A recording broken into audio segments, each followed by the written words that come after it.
de la Pedrera, aquest bé cultural del Patrimoni Mundial de la UNESCO. La Fundació Catalunya Cultura us donem la benvinguda a aquest acte, un nou discurs per a un nou mecenatge, i us agraïm la vostra assistència en les vostres apretades agendes.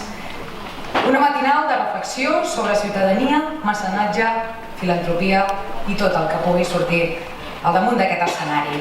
Per iniciar aquest acte, donem la paraula, si és tan amable, al senyor Miquel Molins, president de la Fundació Banca Sabadell i patró de la Fundació Catalunya Cultura. Després del seu parlament, pujarà a l'escenari la senyora Bea Burrows, gerent de màrqueting relacional de la galeria Tate de Londres. Endavant, ciutadà mecenes.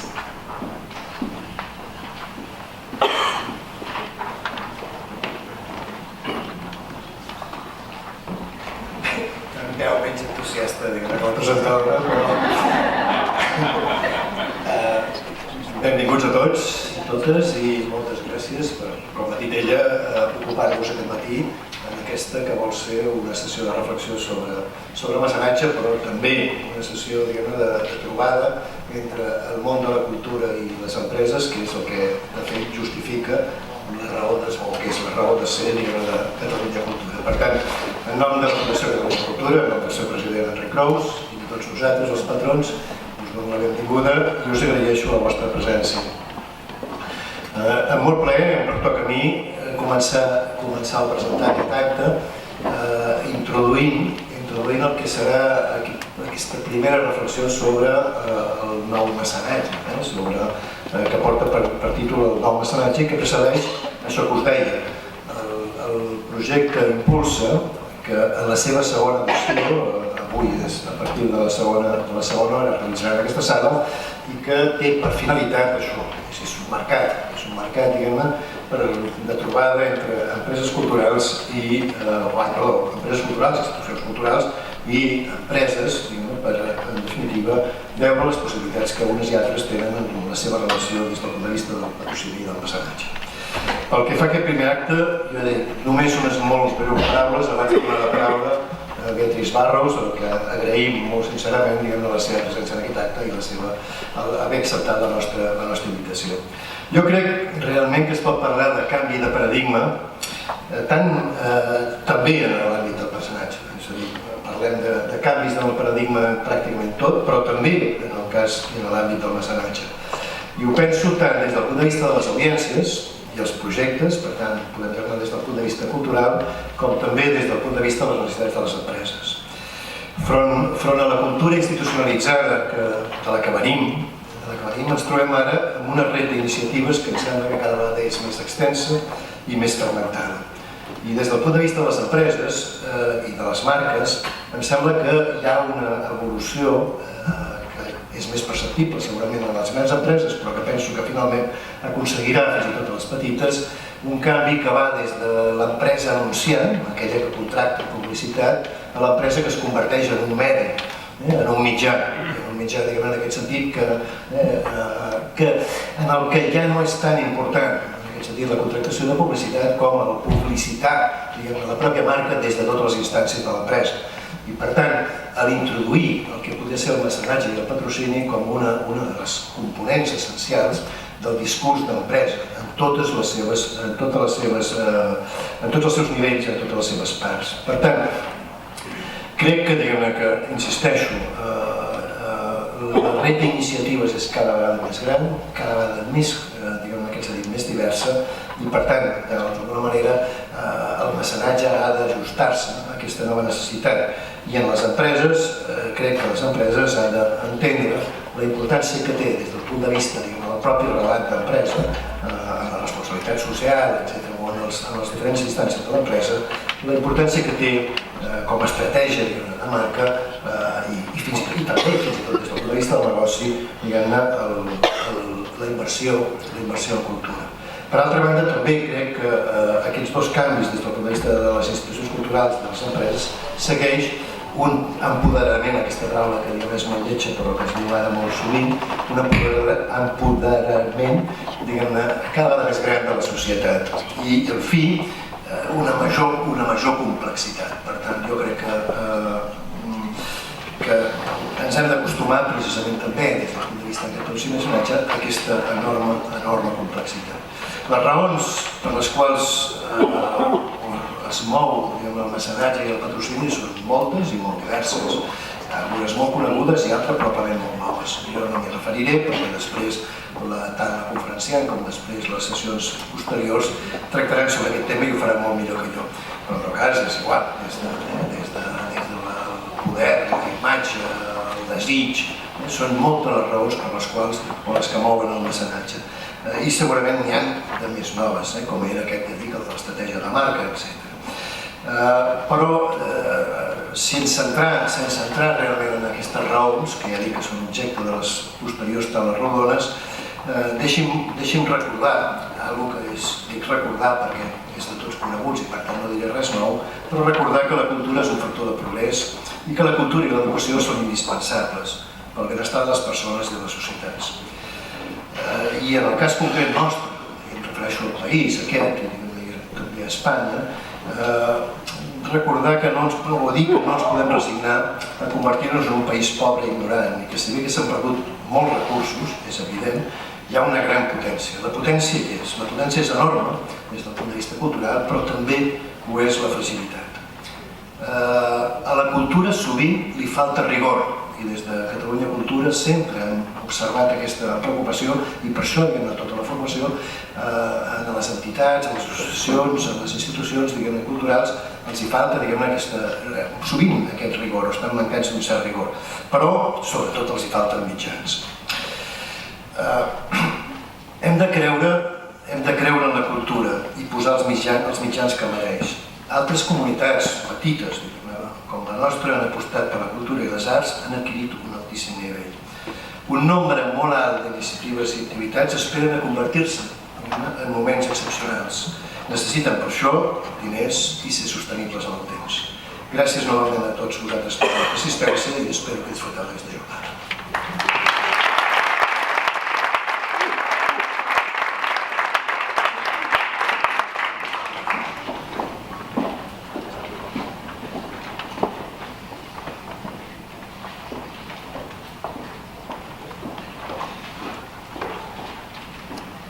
Hello?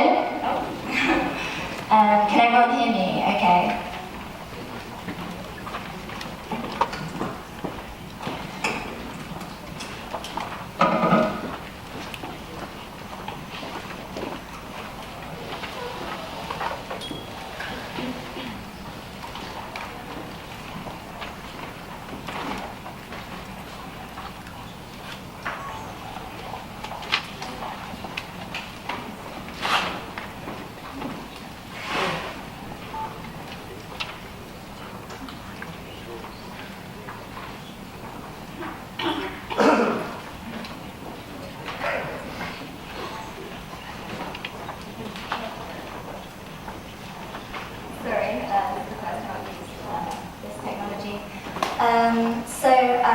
It's a pleasure to be here today. I've come from the Tate, which for those of you that don't know is 4 galleries in the UK, including the Tate Modern, but also Tate Britain, Tate Liverpool and Tate St Ives. And all these galleries are united by their mission to make art enjoyable for everyone. My role at Tate is a relationship marketing manager. So I look specifically at managing and improving the relationship that Tate has with its different audiences, whether this is someone who's walking into the gallery for the first time or if they're a loyal member and supporter.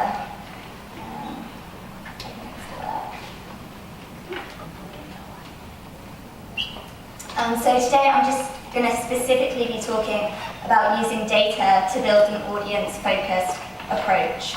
As relationship marketing manager, I mainly deal with exhibition visitors and members, but I think the reasons why you should put audience as your focus point and the steps which Tate has taken to do this are things that can be applied universally and can definitely be applied to the sponsorship and philanthropy area. So, first of all, I'm going to talk about why you should put your audience as the focus point, and then I'm going to talk about the 4 steps which I've taken with Tate over the last 2 years to actually achieve this. So why should I put audiences at the centre of my organisation? The first point seems rather obvious, but it's one of the most important learnings I think I've had as a marketing manager, and that is that your audience is everything. If you don't know about your audience, then you can't answer the two main questions that you need to in order to be able to persuade them to do something. So you need to know who would be interested in your product or your offer or your cause. And secondly, what can you tell or show them to increase their interest enough in order to buy, donate, or get more involved. In order to answer both of these questions, you need to know enough about your audience. The second reason is that if you create strategies at an audience level, then they're more sustainable. So this is quite a business-focused reason, but it's one of my jobs to make sure that Tate brings in enough revenue to have a sustainable business model. So every successful company has this funnel, this audience, where you start off by raising awareness, then you increase engagement, and then finally you convert. In order to grow profitably, which every company but also our organisation wants to do, you need to balance all of these three factors very carefully. And that's often very hard to do if you're looking at your strategies at a campaign or a channel level. So in order to balance converting people at this end of the funnel, as well as raising awareness at this end of the funnel, you need to look at your strategies at an audience level and actually look at how many people you've got on the conversion side and how many people are in the market that you still need to reach. And the final reason is that if you increase the focus on the brand to audience relationship, then you minimize the risk factors that are related to your product, whether that's exhibitions or causes or campaigns, or your channels, whether that's Facebook, email. So the first thing we've done is we've built a single view of the customer. So this is basically exactly what it says.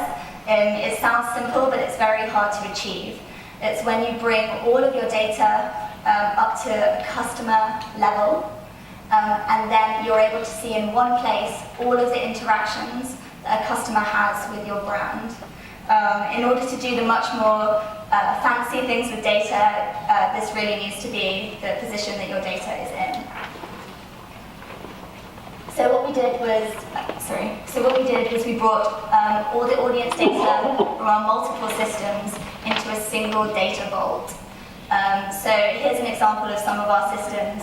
We've got commerce platforms, which is where visitors spend money in our shops. We've got ticketing and membership platforms, which is the platforms that record ticket purchases and membership purchases and renewals. And we've got our marketing automation platform, which is where we send out all our comms from, whether that's emails or paid social. And this marketing automation platform is where we record how people engage with our communications. So our first step is to bring all of these different data sets into one data vault.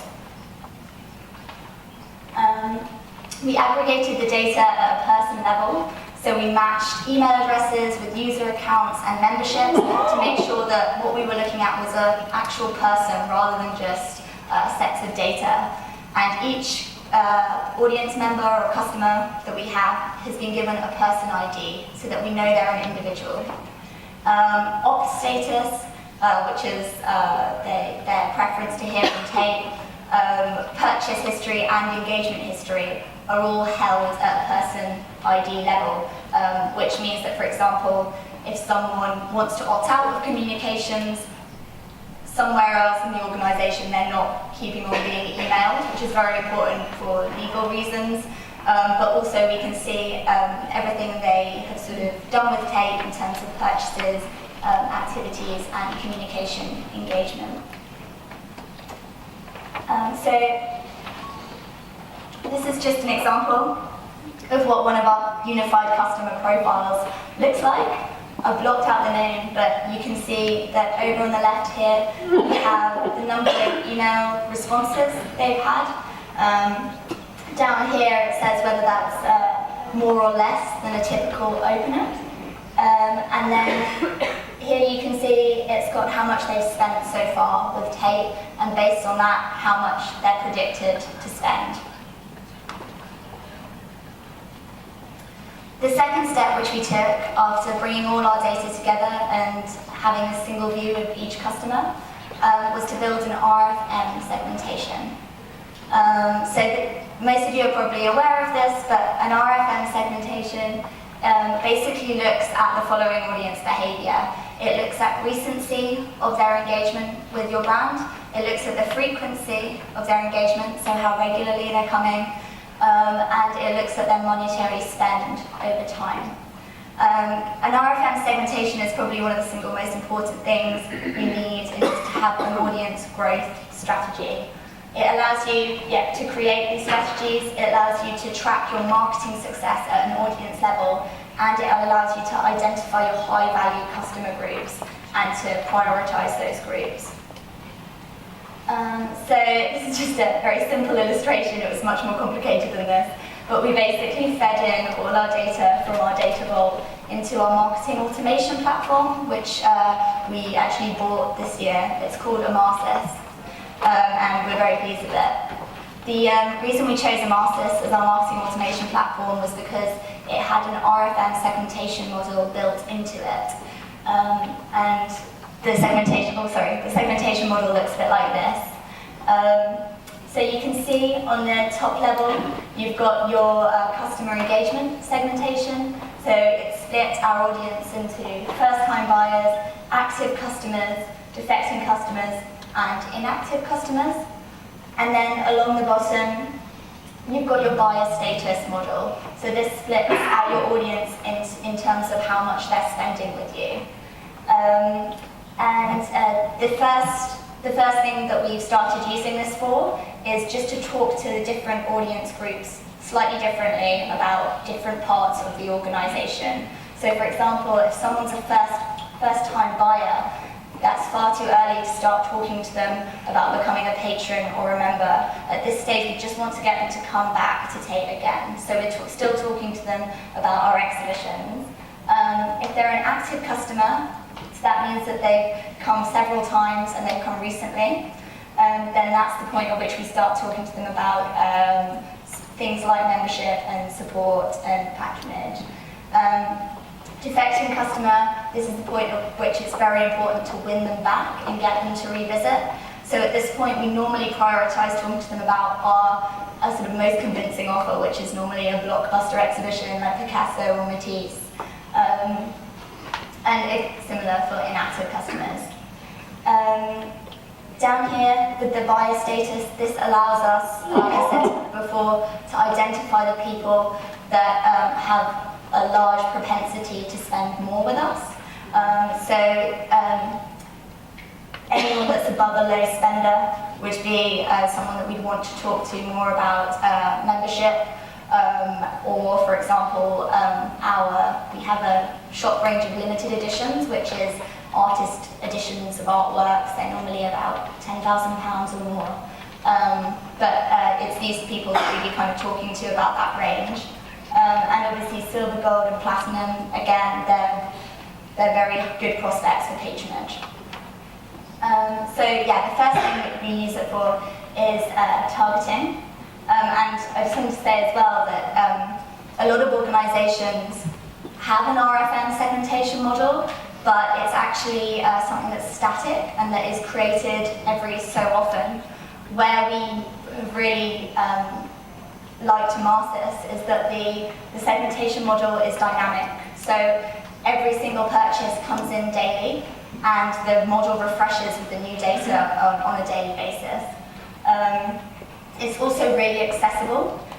Our marketing automation platform is what marketers use to send out their communications. So the data is actually in the hands of the people that are doing the marketing. It's not off in a room somewhere with a data team, and that's been really important. It's very visual and easy to understand, and it's usable.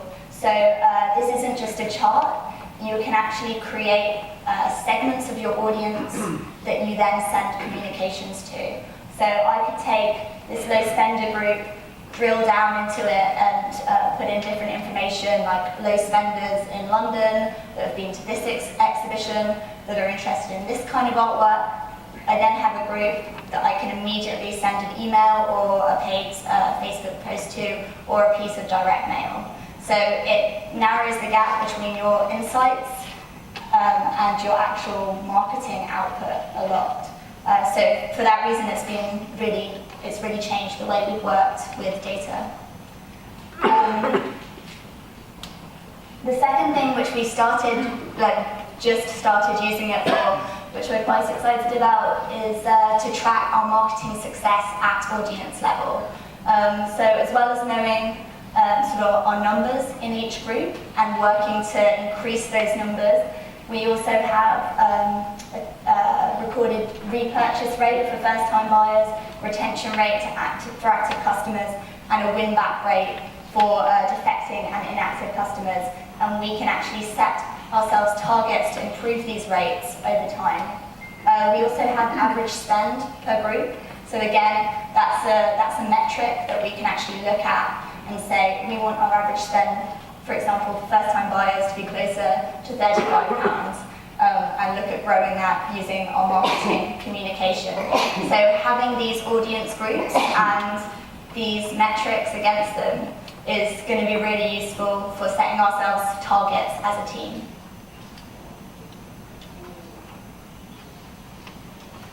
The third step is actually less about data in a data vault, and it's more about a lot of insights work that we've done with our audience agency. And that third step is about creating very rich audience profiles that everyone in the organisation understands and uses.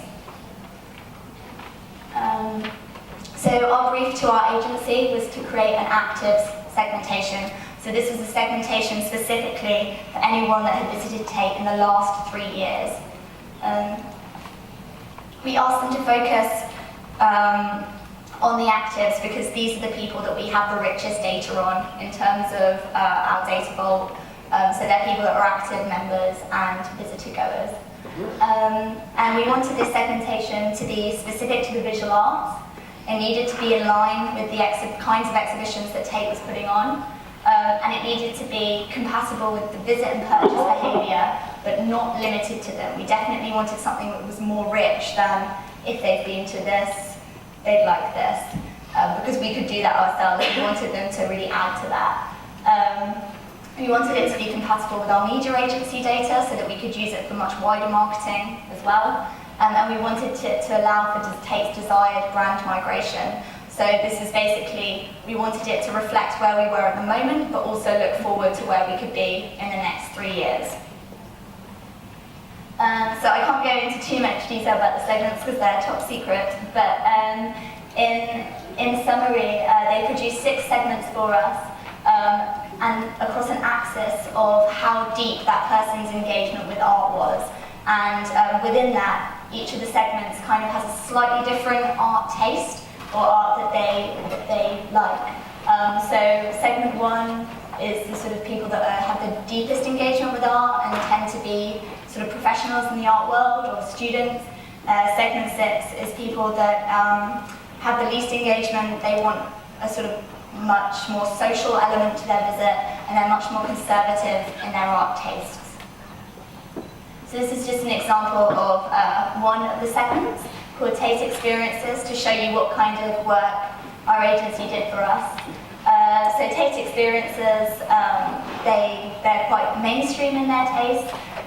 They aren't too fussy, and they actually want to have fun in the gallery, so it's very important that there's a social aspect there. They tend to opt for the known names, such as Picasso or Matisse, or relevant events. So, for example, if it's an event that's about their community or about a topic that's very relevant to today, then they're much more likely to come. And they gain a lot of reassurance from the Tate brand. They'd be most likely to respond to, what they were doing digitally, how likely they were to become a member, and what kind of secondary spend potential there was. So we ask them very much to look at their whole holistic experience of Tate, not just going into an exhibition. So the most important thing about these audience profiles is that we've been able to use them very widely across the marketing team and organisation, and they've ensured that audiences are always the starting point of everything we do. So for our campaign strategies, they always start with a profile of the audience. I've given an example here from the Modigliani exhibition, which is opening next week. Our primary audience is Tate experiences. So we know they above all want an enjoyable social experience. So we need to convey the sort of emotional experience of walking around that exhibition. And we need kind of artist quotes, content around the nude artworks, which are very essential and popular. They're followers rather than early adopters. So like I said before, reviews are important. They need to be very heavily surfaced in our communication. They're London and home counties. So we need to actually work with partners on a tempting offer so that they can fill their whole day in London. They above all want a sociable experience. So there's these audience that we should be telling about the food events and offerings that Tate has, and also the sort of quirky shop products that they wouldn't find anywhere else. So our campaign strategy formats always follow this pattern, and it's working really well for us. So we start with targeting the audience profiles. From sort of really unpicking those, we then come up with a content wish list, so the kinds of films, articles, sort of partnerships that we want to come up with, and the key messages for the campaign. Then finally, we look at phasing that across our different marketing channels.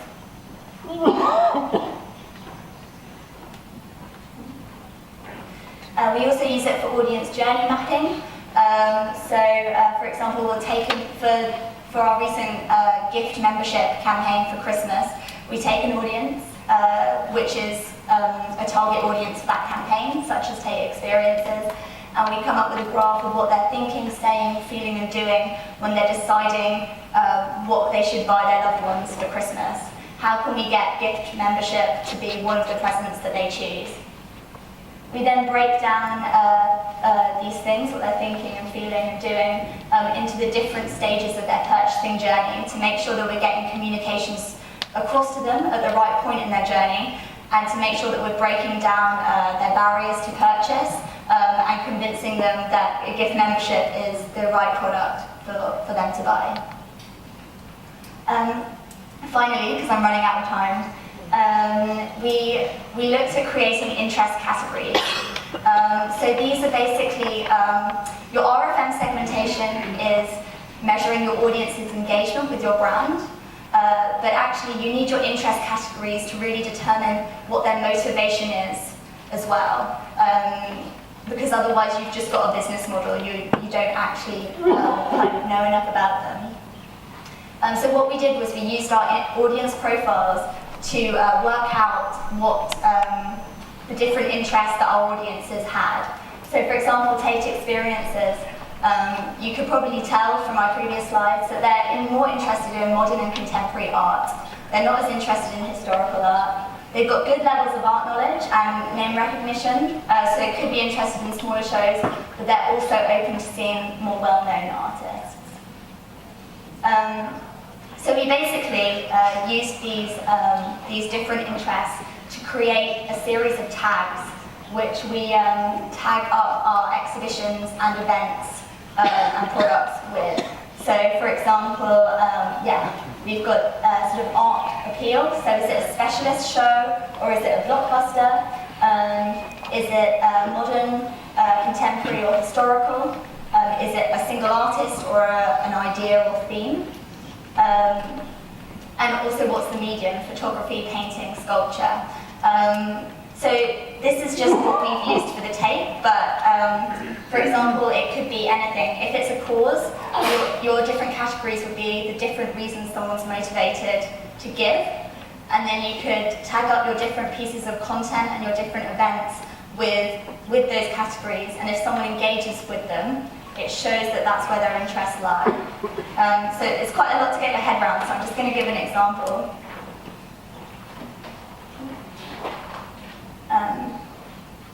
So if someone visits a Picasso exhibition, what can Amasis, our marketing automation tool, predict about them?